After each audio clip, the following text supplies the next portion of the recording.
tak mencabar dari si waktu dia dan juga perisiannya. InsyaAllah kita manfaatkan apa yang ada tu. Agak-agak kawan sebelah tu yang dia kena sampukkan setan tu. Kita bantu dia dengan hindarkan dia daripada gangguan tersebut, insyaAllah. Tapi tak payahlah jampi-jampi, usik sikit, insyaAllah. Jadi rasanya sebelum untuk meneruskan apa perbincangan kita, kita bersantai sikit, tapi tak adalah nasyid dengan soalan-soalan yang ada ni, sikit untuk improvekan apa yang kita dah belajar. Baik, insyaAllah kita tengok soalan satu. Apabila wanita bersalin tetapi tidak terdapat darah, maka dia tidak menjadi wanita bernifas. Soalannya, adakah wanita itu berada di dalam hukum wanita bernifas dan wajib mandi? Boleh jawab tak? Siapa cuba? Okey, best jawapan tu. Jadi macam mana nak jawab? Dia memang bila tak ada darah nifas, tak hukum nifas lah. Jadi bila tak keluar darah, istilahnya tak ada mani' yang menegahkan dia daripada dia bersolat dan dia berpuasa. Cuma dari atas keupayaan dia boleh puasa tak puasa. Kalau bulan puasa satu hal lah, dalam keadaan duk bagi susu dekat bayi dan sebagainya kan, dengan masalah kesihatan dia. Macam mana pun di atas kata dia tak ada darah itu masih jadi dia hukum suci. Di atas kata wajib mandi, ya. Cuma mandi itu bukan mandi nifas lah. Mandi itu mandi wiladah. Wiladah tu apa tadi? Okey, mandi bersalin, ya. Okey. Soalan 2. Mohon pencerahan tentang peringkat darah termasuk lendir. Termasuk lendir di dalam penentuan waktu suci. Adakah lendir yang kuning yang warna isi apple adalah haid? Berdasarkan asar yang diriwayatkan daripada Sayyidatina Aisyah bahawa beliau ditanya tentang darah yang berwarna kuning ataupun keruh, beliau berkata janganlah mempercepatkan mandi sehingga dia melihat kain putih yang diletakkan pada kemaluannya itu tidak kelihatan darah yang menitik. Okey, asar tu satu hal, selesaikan tu dulu. Yang ni kalau ikut tuannya dah tanya tadi, tapi sekadar untuk public kan soalan. Macam mana nak selesai? Sekali lagi, untuk menentukan mana yang suci, ada darah yang keluar, tapi di akhir tu ada lendir yang berwarna kuning. Kuning tu macam isi apple. Saya panjangkan sikit, isi apple masuk angin. Apple bila kita kupas kan, dia akan warna kuning tu kan. Yang tu kan. Okey. Adakah dia haid? Yang kaedahnya kan keruh ataupun kuning itu adalah hukum haid. Kalau memang mengiringi, kalau kata hitam, merah dan ada istilah kuning tu, walaupun istilahnya lendir, tapi atas kata dia ada warna kuning, warna keruh, warna apple ke apa ke, it's up to you, warna apa. Dari sisi hukum dia lah haid lah. Melainkan jika ada perselangan yang rasanya saya ada sambilkan sebut isu tu tadi. Kalau katalah misalnya selepas daripada merah, hitam, merah, ujung-ujung tu dia kuning, lendir-lendir, tu ada tahap istilahnya berhenti, sama ada berhenti terus dengan celup kan, tak ada apa-apa dalam celupan itu, ataupun celup ada liquid paper, saya ada guna bahasa itu, ataupun celup ada gam uhu, saya ada guna bahasa itu, tak faham tanya lain istilah itu. Lepas pada itu barulah datang pula lendir ni. Lendir ni kalau katalah dah jadi kebiasaan pada dia, memang keluar monthly ataupun selalu regularly macam tu, jadi istilahnya itu keputihan lah, itu bukan haid lah. Tapi kalau masih kuning yang bersambung dengan darah, memang dari sisi hukumnya masih hukum haid. Masih adalah hukum haid. Dan asar yang ada tu, kalau ikut yang tu adalah isyarat untuk menunjukkan bahawasanya memang darah lah tu. Jadi maksudnya ada perkataan ditanya tentang tu, Sayyidah Aisyah menjawab, cuma asar tu kalau ikut nisbah nak semak satu hal, macam mana pun kalau kita pakaikan saja perkataan yang ada tu, dia kata janganlah mempercepatkan mandi sehingga melihat kain putih yang diletakkan pada kemaluannya itu, kalau saya gunakan bahasa celup itu, dia tidak kelihatan darah yang menitik. Istilah darah menitik itu maksudnya ada darah, ada darah itu. Cuma istilah darah menitik itu taklah syarat menitik. Istilah kalau atas kita bicara ni, macam mana penjelasan telah diberi, istilah darah menitik itu maksudnya celup, ada kesan darah. Itu yang dimaksudkan.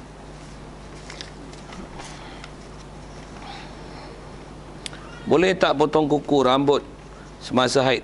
Haram atau makruh? Ada setengah orang kata kalau potong kuku semasa haid, kuku itu nanti dibawa sekali semasa mandi wajib. Ada information itu? Potong kuku. Dalam fiqh kita ni Syafi'i lah, dan yang masyhur memang jumhur ulama menyebut memotong kuku dan rambut pada masa dalam keadaan haid, bahkan bukan saja haid, umumnya istilahnya berhadas besar, sama ada hadas besar tu haid ataupun nifas ataupun junub. Makruh menanggalkan apa-apa juzuk badan kita. Juzuk tu sama ada itulah kuku ataupun rambut. Walaupun istilahnya dia panjang, macam tempoh orang dalam nifas kan, dia sampai 60 hari. Jadi kuku 60 hari tak potong, gagah juga lah ropanya tu kan. Tapi macam mana pun dari sisi hukum ada makruh. Makruh tu kerana kalau kita belajar bab hadis, ada hadis yang menyebut kalau apa-apa juzuk yang tertanggal daripada badan kita dalam keadaan dia berhadas besar, akhirat nanti dia akan kembali ke kita, dan mana-mana yang berhadas besar tu dia akan hitam. Dia akan hitam. Satu ada makruhnya. Macam mana pun haram ke, atas kaedah yang masyhur sebut ulama, dia tidaklah haram. Jadi sedapat mungkin elakkanlah. Jika kuku yang ada itu istilahnya tidak memudaratkan dari segi kewujudan dia, maka tak payahlah potong, biar je lah. Biar tu dengan memelihara kebersihan dan sebagainya lah kan. Masih prinsip tu mesti dijaga. Cuma menanggalkan dan memotong itu, baik kuku ataupun rambut, memang adalah makruh. Dan ada pendapat yang mengatakan ada bawa mandi sekali kuku ataupun rambut yang telah terpotong itu. Kalau ikut dari sisi PK-nya, tak wajib pun bawa rambut ataupun kuku yang telah dipotong atau terpotong itu kan. Cuma di atas ada pendapat yang kalau ikut bukan pendapat kuat, hanya ada sebahagian pendapat ulama kita, itu pun pendapat dhaif. Di atas dia kata haram memotong kuku, dan bila kata haram, dia kata wajib juga diratakan air pada anggota yang telah ditanggalkan, kuku dan rambut, juzuk badan yang telah ditanggalkan sebelum daripada menyelesaikan hadas besarnya. Dia suruh bawa juga masa mandi untuk dikenakan air juga pada masa mandi tersebut. Macam mana pun itu bukanlah pendapat yang paling kuat mengikut pendapat ulama mazhab kita. Maksudnya kalau tak bawa kuku atau rambut yang dah dipotong itu untuk dimandikan dalam masa mengangkat hadas besar, dia tidaklah memudaratkan proses mandi. Taklah dengan dah ditanggal rambut dan kuku, hukum tak sah mandi kerana ada juzuk yang tak terbasuh, kerana telah ditanggalkan semasa mandi hadas besar. Tak ada ulama yang dalam kaedah mazhab Syafi'i kita yang mengatakan pendapat itu, dan pendapat itu pendapat yang sahih yang dipegang. Tidak. Macam mana pun nak keluar daripada khilaf ulama, yang ada sebagian ulama suruh buat gitu, ambil awak basuh sikit lah. Dan memang itu adalah amalan orang tua-tua kita dulu. Orang tua-tua kita dulu, saya tak tahulah orang tua-tua tuan-tuan ada tidak tu kan. Tapi kalau ikut nisbah orang dulu, saya ngaji pun tok guru duk cerita, dia kata memang orang tua-tua dulu bukan potong pun. Rambut tu kadang-kadang kaum perempuan khususnya dalam masa proses nifas, sikat-sikat rambut dia luruh. Bila luruh tu disuruh kutik rambut, simpan. Waktu mandi ada besar nanti, mandi nifas tu disuruh mandi bersama dengan rambut tersebut. Macam mana pun, atas soalan asal balik, wajibkah melakukan demikian? Tidak. Cuma atas kaedah nak bercermat. Ada juga pendapat dhaif yang mengatakan wajib dibawa untuk dimandikan sekali. Jadi kalau boleh peliharalah. Kerana kaedah dalam fiqh al-khuruj minal khilafi mustahabun. Kita keluar daripada khilaf ulama yang ada sebahagian kata mewajibkannya, sunat kita pelihara pendapat tersebut. Masa saya jawab soalan itu, kalau lepas bersalin, soalan seterusnya, keluar darah dalam masa 50 hari, selepas itu suci 5 hari, then keluar balik 7 hari, darah itu dikira nifas atau haid? Mohon penjelasan. Bagus nak belajar. Macam mana pun boleh jawab. Macam mana? 50 keluar, suci 5, keluar balik 7. Mana nifas?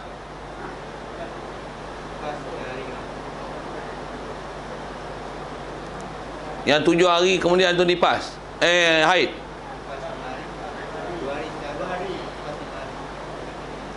2 hari saja adalah haid. Jawab tak betul lah tu pasal tak diajar lagi. Kan tak belajar lagi kan? Saya memang tak detailkan lagi benda tu kan? Tak lagi. Tu jawab merepek lah tu. Tak betul lah jawab tu. Saya jawab siap-siap walaupun akan jumpa nanti. Pasal antara benda besar yang kena faham itu adalah tamyiz. Kalau tak boleh tamyiz, kembali kepada adat. Kalau tak ada adat, ada kaedah dalam kategori yang 7 tu, istilahnya kembali pada sekurang-kurang nifas. Jadi kalau 50 keluar, katalah satu colour, kita andaikan satu colour dulu, merah, 5 hari suci baru 55, 7 campur semua dah jadi 62. Tak ada nifas yang 62. Macam mana pun yang ni dia keluar belakang tu, dia continuously kan, 7 tu. Jadi tak boleh kata 60 adalah nifas, 2 hari kemudian adalah haid. Tak boleh. Pasal dia tak ada gap, tak ada selang. Macam mana pun selang 5 hari tu macam mana? Memang selang 5 hari, tapi hari ke-56 masih keluar darah. Jadi tak boleh nak kata 50 itu adalah nifas, yang selepas tu adalah haid. Tak boleh. Pasal selang 5 hari dan darah keluar masih dalam tempoh 60. Jadi kaedah dia macam mana? Dia kena tengok cara penyelesaian pertama tu, kita duduk bicara ni insya-Allah tamyiz. Kalau boleh beza, yang keluar 50 itu adalah hitam, selepas 5 hari yang keluar 7 itu adalah merah, maka hitam itu adalah nifas, merah itu adalah istihadah, bukan haid. Haid tak cukup syarat, pasal dia tak keluar selepas daripada 60. Pula tu dia keluar dengan continuously kan, hingga lajak 60. Dia tak boleh dihukumkan haid. Itu kalau boleh tamyiz. Kalau tak boleh tamyiz, kembali pada adat tu, plan B 2. Kalau yang ni bukan anak sulung, anak yang kedua, lihat, refer pada anak yang pertama. Anak pertama dulu nifas berapa hari? Kalau anak yang pertama dulu nifasnya adalah 50 hari, maka yang ni oleh kerana dia telah lajak daripada tempoh yang sepatutnya, melampaui 60, refer pada adat yang lepas. Adat lepas ialah anak yang lepas. Anak yang lepas ialah anak yang terdekat. Jadi kalau yang ni anak yang kedua, kalau hari itu memang boleh dikira dengan pasti berapa nifasnya. Nifasnya adalah, kalau yang lepasnya adalah 60, maka yang ni adalah 60. Kalau 50, yang ni adalah 50. Kalau yang lepas sewil juga, yang ni pun dari sisi hukumnya sewil juga. Itu plan B. Saya nak lanjutkan tu, ada plan C yang kita nak jumpa ni. Jadi kalau A tak lepas, B tak ada, kerana tak ada adat lagi. Yang ni anak sulung. Anak sulung jadi macam ni, kaedah nifas dia hanya satu lahzah saja. Pasal dia kembali kepada sekurang-kurang nifas. Satu lahzah saja. 60 hari yang lain tu adalah hukum suci, wajib qada solat 60 hari. Masa tu akan pakai sepir. Kalau agak blur tu, biarkan dulu kebeleran itu. Pasal memang kita nak fokus tu, faham apa kita bicara syarat tamyiz nanti dengan plan A nya tamyiz, B nya adalah adat. Kalau tak ada adat lagi, maksudnya masih belum pernah. Kalau haid, masalah nifas tak pernah bersalin lagi, yang ni ialah anak sulung, maka kaedah menyelesaikan dia kena sekurang-kurang masalah nifas adalah nifas, kalau masalah haid adalah masalah haid. Itulah sehari semalam masalah haid. Kalau masalah nifas kan sekurang-kurangnya adalah selahzah, sedetik, maka nifasnya adalah sedetik. So, saya kata kalau agak blur tu KIV Ustaz, nanti refer balik. Kalau perhati elok nanti memang kita punya bab akan selesaikan ke situ. Cuma saya jawab awal supaya sedikit gambaran. Memang kita akan jumpa masalah itu dan kaedah menyelesaikannya nanti, insya-Allah.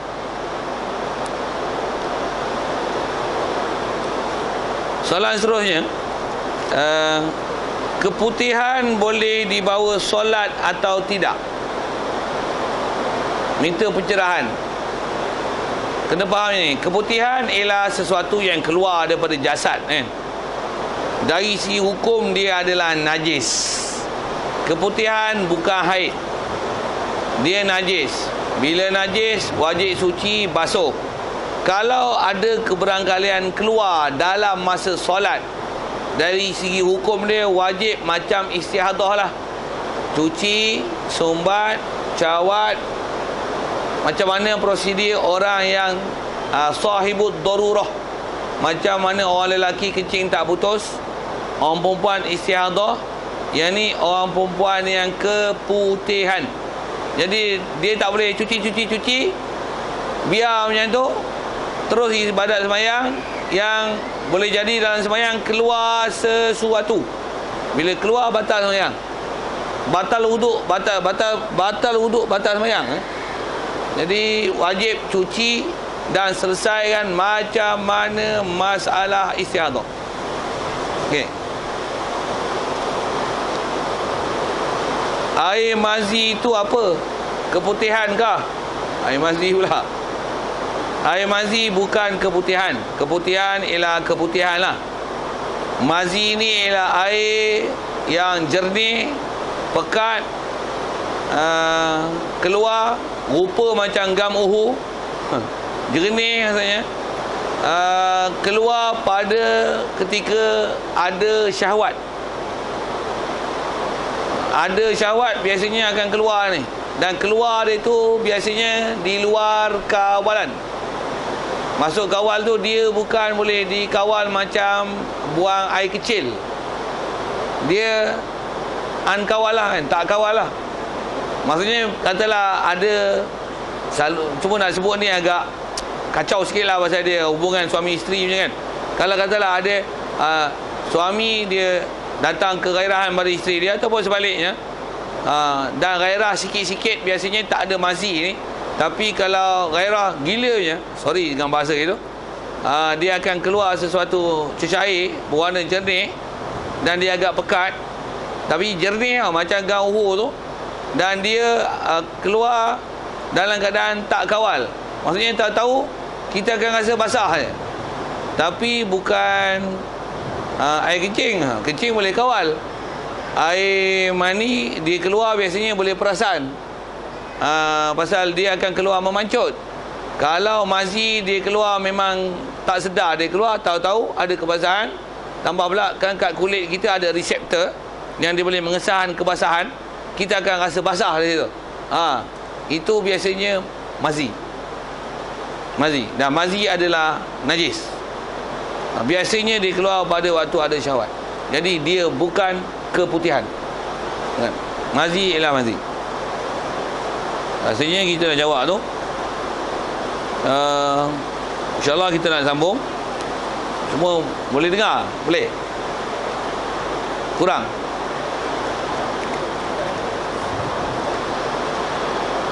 Lebat tu, ya.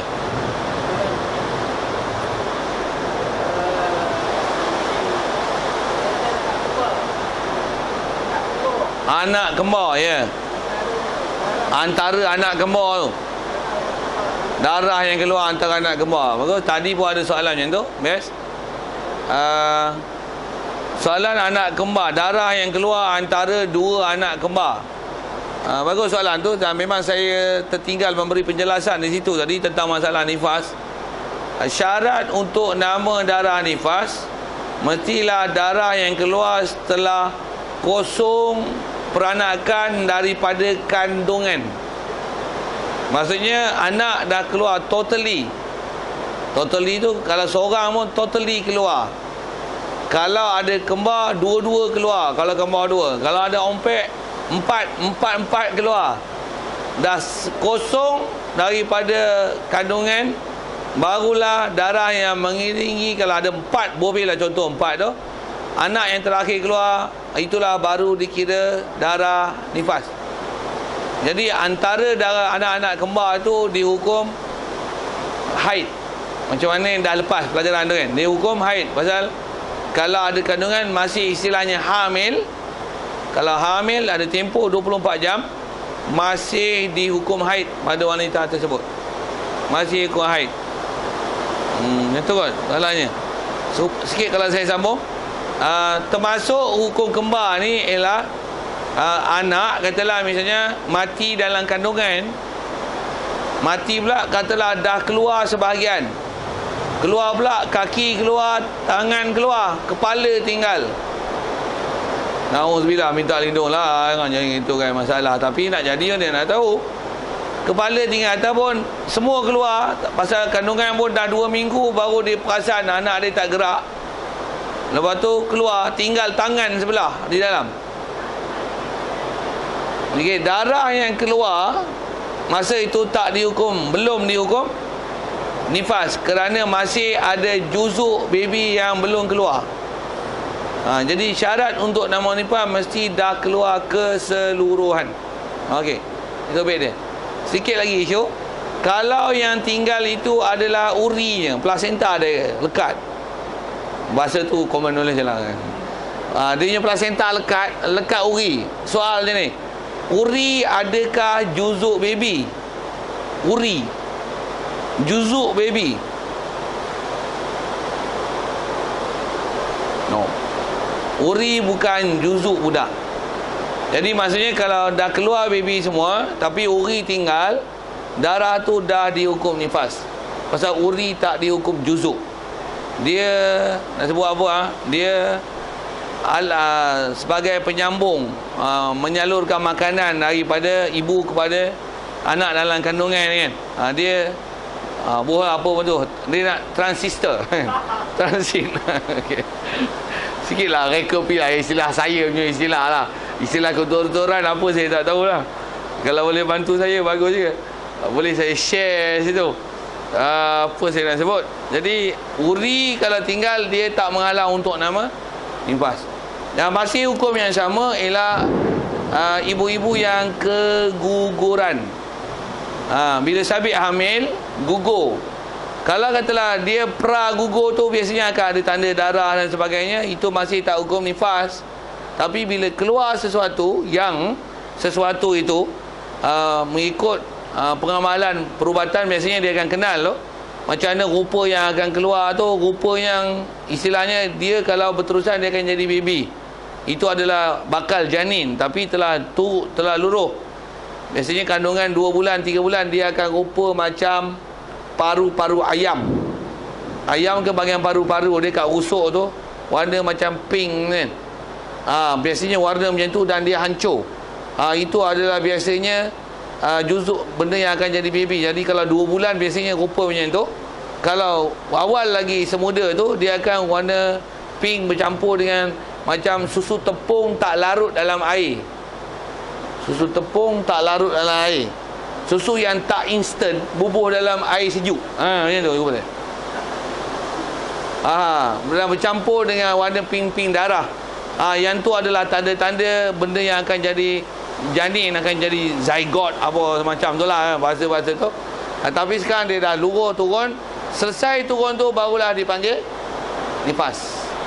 Dan ibu yang keguguran adalah dipanggil nifas, bukan haid. Pasal nifas adalah hukum gugur adalah hukum bersalin. Okey. Ada lagi?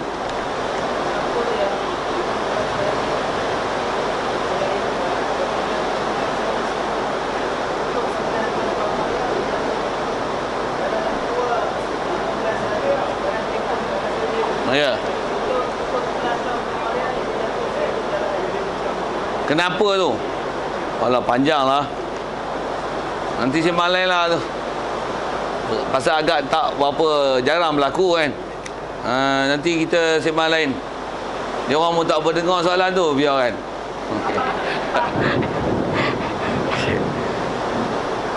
Baik. Lagi mencabarlah dah lah, lepas zuhur makan pula, hujan lagi. Okey, kita tengok. Okey. Best. Setuju? Like. Okey, boleh like itu.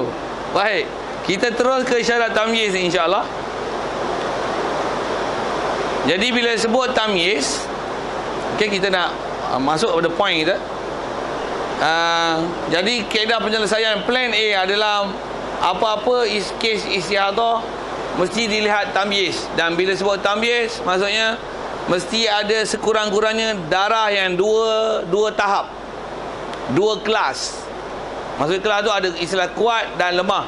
Mesti sekurang-kurangnya ada dua, ataupun nanti tiga. Okey, kita tengok yang dua kelas dulu. Untuk tamyiz, dia akan nanti ada yang kuat dan lemah lah. Jadi bila tamyiz maksudnya dia bukan just satu color. Sekurang-kurang mesti ada dua color. Saya sebut color ni sebagai indikator mudah untuk tengok kuat dan lemah. Baik. Kaedah dia mesti kalau ada kuat dan lemah, yang kuat jangan kurang sehari semalam. Kaedah dia bila ada kuat dan lemah, kuat adalah haid, lemah adalah istiadah. Itu CP asal. Bila tamyiz ada kuat dan lemah, kuat adalah haid, lemah adalah istiadah.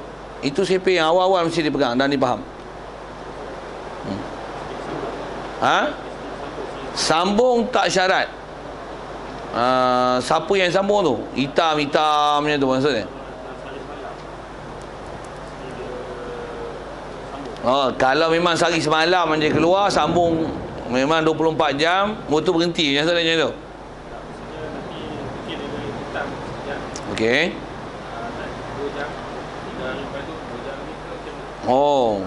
Jadi istilah darah yang kuat tu jangan kurang sehari semalam. Mesti dia bersambung lah. Kalau faham dengan syarat ni, sambung, mesti sambung. Pasal mesti istilah tamyiz ni, darah ni fahamnya ada dua color sekurang-kurang. Maksudnya ada dua tahap. Kaedah dia yang kuat adalah haid, yang lemah adalah istihadah. Dan faham untuk kuat 24 jam tu mesti dia continuously. Sekurang-kurang mesti 24 jam. Kalau dia datang just 2 jam, lepas tu merah, 2 jam merah, 2 jam kuning, 2 jam hitam, saat ada, saat tak ada, walaupun dia boleh beza color, dengan bahasa lain dia boleh beza antara lemah dan kuat, tapi perbezaan itu tak dipakai kerana syarat tamyiz tak cukup. Jadi mesti benda besar yang nak dilihat, dia mesti ada istilah kuat dan lemah. Yang kuat jangan kurang 24 jam. Kerana kalau kurang 24 jam, dia tak boleh dihukum haid. Boleh. Kenapa nak sebut reason dia tu? Pasal bila ada kuat dan lemah, lemah asalnya mesti dihukum istihadah, yang kuat adalah haid. Jadi haid mesti jangan kurang 24 jam. Jadi kalau hitam tu keluar 6 jam, disqualified kan dia. Kalau ada pun nama dia tak dipanggil tamyiz, dipanggil ghairu tamyiz, ghairu mumayyizah. Tak boleh tamyiz istilahnya. Bila tak boleh tamyiz, dia akan tukar pada plan B, tengok adat. Okey, itu syarat pertama. Syarat kedua, darah yang kuat jangan lebih 15 hari 15 malam. Jangan lebih pula yang pasal dia adik, kalau contoh hitam merah, jangan yang hitam lebih 15. Kenapa? Kalau yang hitam lebih 15, maka hitam tu bukan haid lah, pasal dah lebih. Satu, bila hitam lebih 15, hitam tak pakai, merah pun tak pakai. Pasal hitam merah mesti pakai hitam. Dia tengok hitam dah lebih 15, hitam tak kira haid, merah tak kira haid. Dari segi istilahnya dipanggil luput syarat tamyiz.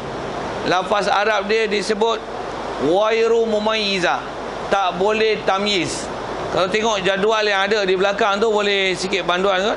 Ada istilah mumayyiz, mumayyizah tu dalam carta tu. Baik, itu syarat kedua. Syarat ketiga, darah yang lemah tak kurang daripada tempoh sekurang-kurang suci. Kalau ada hitam dengan merah, mestilah merah tu jangan kurang 15. Kalau dia kurang 15, kalau kurang 15, dia berhenti. Jadi tak syarat untuk nama haid itu mesti ada lemah tu dihukumkan, hanya lemah tu dihukumkan suci. Yang kuat adalah istiadah. Untuk syarat ketiga ni, dia kena ada kait macam ni sikit. Memang asalnya mesti darah lemah jangan kurang daripada tempoh sekurang-kurang suci. Maksudnya jangan kurang 15. Ini jika kita andaikan darah tu berterusan keluar.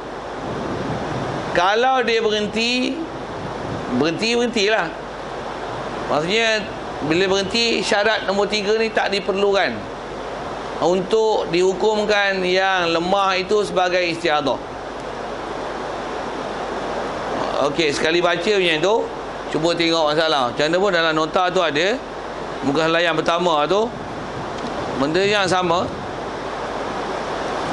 Tengok masalah sikit. Okey, cuba selesai kan? Boleh tak? Seorang perempuan keluar darah hitam 12 jam. Lepas tu berkekalan merah.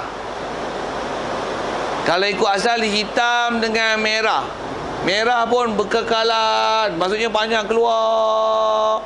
Faham tu? Continuously lah kan. Hitam mula-mula keluar 12 jam. Lepas tu merah sampai 16 lah. Itu masuk berkekalan tu. Okey, soal. Mana haid? Kaedah dia hitam merah mesti pakai hitam. Okey, itu CP pertama nak selesai. Hitam boleh pakai tak? Hitam tak boleh pakai. Untuk ada haid tak? Haid ada. Haid ada, tapi bukan hitam dan bukan merah. Pasal apa?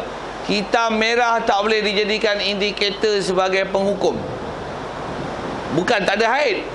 Haid mesti ada. Pasal darah haid. Cuma warna yang ada tak boleh dijadikan indikator untuk mengkelaskan mana yang haid, mana yang nifas. Disebabkan hitam dengan merah, asalnya hitam merah mesti pakai hitam pasal dia kuat. Tapi hitam macam mana? 12 jam. Cukup syarat? Tak cukup syarat pertama kan. Jadi hitam tak boleh hukum haid. Habis itu mana haid? Okey, nak jawab dia kena tengok kategori.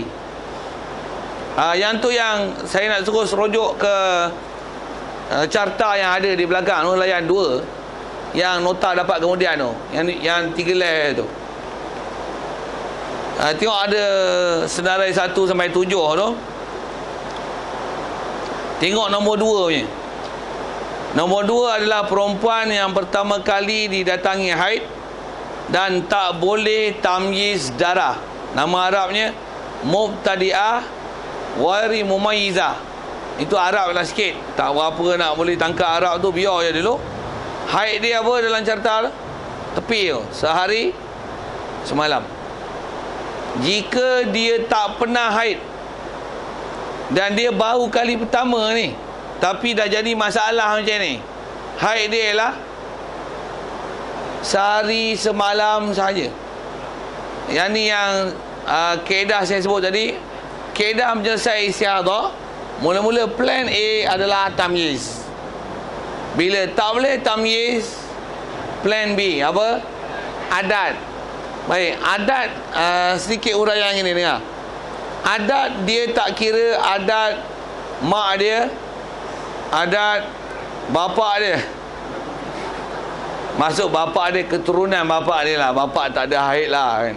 Maksudnya tak dilihat adat kepada mak dia berapa, ataupun adik-beradik perempuan dia, ataupun mak menakan belah mak ke belah bapak dia, ataupun tengok orally bangsa Melayu, no, ataupun Nusantara, ataupun zaman milenium, no, tak kira adat tu. Adat mesti adat perempuan tersebut. Adat bab haid ni mesti adat perempuan tu tersebut. Adat faham tak? Apa adat? Biasa. Okey, bila sebut biasa, perempuan kali pertama haid, pernah biasa haid tak? Di kali pertama. Jadi maksudnya tidak ada apa yang biasa pada dia. Untuk nak refer mana? Tamyiz tak boleh tamyiz. Plan 2 mesti adat. Tengok adat dia. Tak ada adat pasal baru kali pertama mana haid? Sehari semalam. Kenapa? Itu adalah tempoh yang memang yakin, surely mesti haid. 6-7 tu biasa. Dia biasa ke unbiasa? Unbiasa. Regular ke unregular? Tak tahu. Mana pasal apa tak tahu? Kali pertama haid. Adakah dia punya haid tu maksimum 15? Tidak juga. Pasal apa? Jarang-jarang ada yang 15.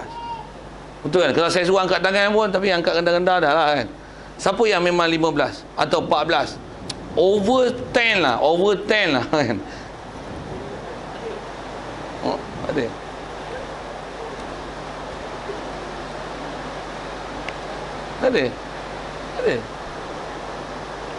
Ada sekali lagi. Ada yang over 10 ni, 11, 12, 13, 14, 15, atau memang 15. Tak ada. Tu 15 ni kadang-kadang. Sikit dengan uslub macam tu lah. Tak lawak macam apa. Bukan buat lawak kan. Saya nak sebut formula tu kan. Okey. Kenapa tak pakai 15? Itu alasan. Kenapa tak pakai 6, 7? Pasal dia tak pernah. Tak ikut bapak dia tu. Tak ikut bapak dia. Tak ikut mak dia. Mak menakan. Pasal dia tak pernah lagi. Jadi dia tak ada kebiasaan haid. Untuk nak refer mana? Refer plan C. Apa? Sekurang-kurang minimum haid dia adalah 15 sehari semalam. Haid dia sehari semalam saja. Okey. Itu untuk nombor 2. Saya nak apply kan ke masalah nifas yang ada saya sebut tadi. Anak sulung. Anak sulung. Darah memang bersalin-bersalin keluar dah. Tapi darah tu ada hitam, ada merah, ada coklat, sat mari, sat tak mari. Sat pula main kembung perut pula, sehari keluar banyak. Itu tak ada pula, ada pula. Sampai 60 keluar lagi, 61 pun keluar lagi. Jadi hitam merah dia tak tentu. Kalau ada hitam merah dengan tentu, mesti tamyiz. Bila tak boleh tamyiz, plan B apa? Adat. Dah beranak belum? Baru kali pertama. Nak refer siapa? Refer mak dia? Refer tok wan dia? Tak ada siapa yang boleh di-refer dalam bab tu. Pasal dia belum pernah bersalin. Ini kali pertama. Anak sulung. Apa kaedah? Satu lazar. Yes, get the answer. Satu, balik pada satu lazar. Kenapa tak 60? Kadang-kadang 60. 40 memang boleh sebut golibnya 40 atau something like that lah kan. Plus, minus about 10 ke lebih kurang macam tu. Tapi mana adat dia? Mana tahu tak pernah beranak lagi. Ni anak sulung dia. The first baby, the first born. Betul? Boleh? Jadi nifas dia, kalau nifas satu lazar, kalau haid ialah sehari semalam. Boleh? Ada apa muskil tu? Silakan. Ya. Ya, mestilah kes ni mesti kita gambarkan lebih 15 hari dalam masalah haid. Ya. Dia memang hitam tu 12 jam, tapi merah tu berkekalan merah. Apa makna berkekalan merah? Continuously. Sampai bila? Continuously. Terus keluar sampai bila? Faham masalah ni adalah over 15. Yes. Dan itu yang saya applykan ke bab nifas. Maksudnya sekarang katalah buah pi hitam, tapi kalau hitam tu cukup, katalah mula-mula keluar hitam, katalah 20 hari, lepas tu merah, untuk continuously keluar tu, ada hitam merah pakai hitam. Itu kalau ada tamyiz.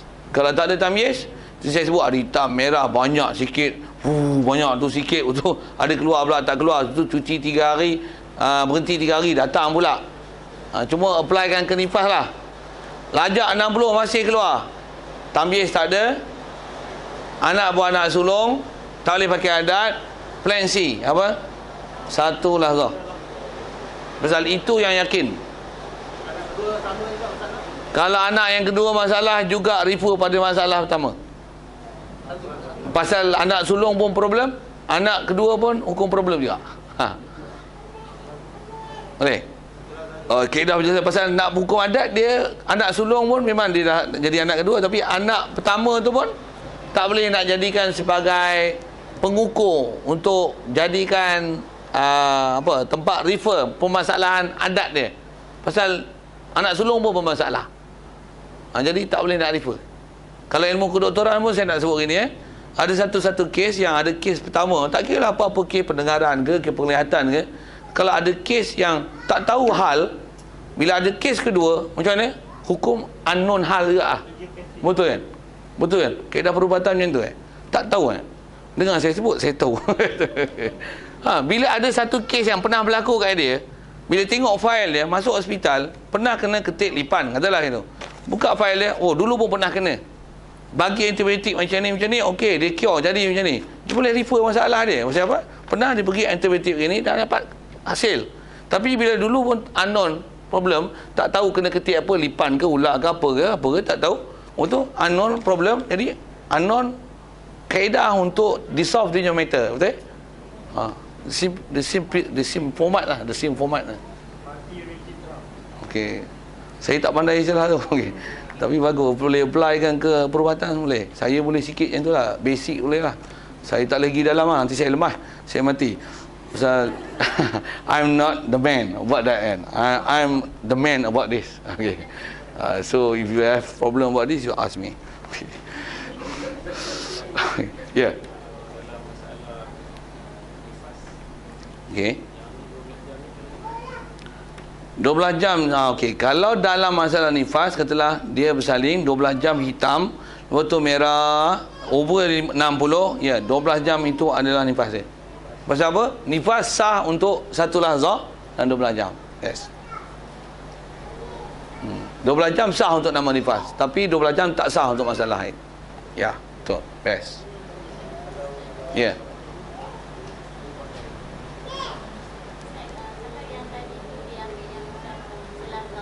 Okey.